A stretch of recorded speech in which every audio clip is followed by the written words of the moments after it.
Gak mau dijemput. Dijemput ibu. Dijemput ayah gak mau, kenapa? Malu-maluin ayah hitam. Kok malu-maluin ayah hitam nih loh? Rupanya ayahnya pada putih-putih. Nah terus?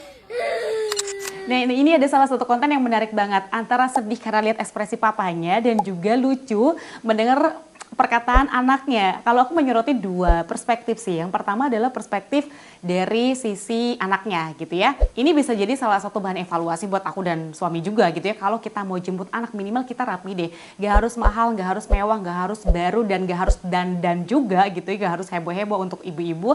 Tapi minimal kita bisa berpakaian yang layak dan pantas kalau mau jemput anak kita. Untuk bapak-bapak jangan koloran. Untuk ibu-ibu kalau kita nggak sempet banget salin dan harus pakai daster, minimal kita tutup sweater mungkin atau tutup jaket.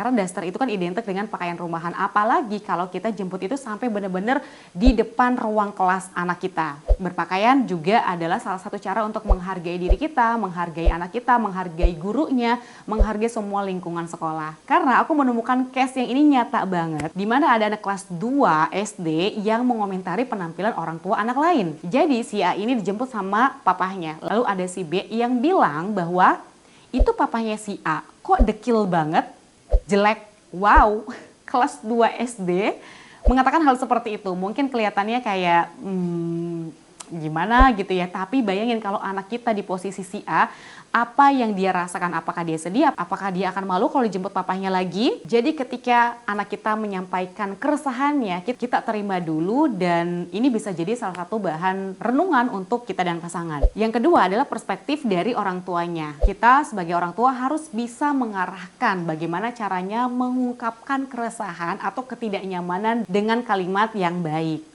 Meskipun anaknya masih kecil, ini nggak salah tapi juga tidak harus dinormalisasi. Misal ketika anaknya komplain karena papa bau, papa gendut, papa dekil, atau papa hitam misalnya, kita bisa bantu jelaskan, oh papa itu dekil karena seharian sampai sore itu kerja di luar dan sore harus langsung jemput kamu, nggak bisa mandi dulu. Supaya anak tetap bisa menyampaikan ketidaknyamanannya dari komentar temannya, tapi dia juga bisa menerima kondisi orang tuanya. Dan yang paling penting adalah cara kita mengungkapkan opini ataupun pendapat tidaklah harus selalu menyakiti perasaan orang lain. Nah, kalau menurut teman-teman gimana?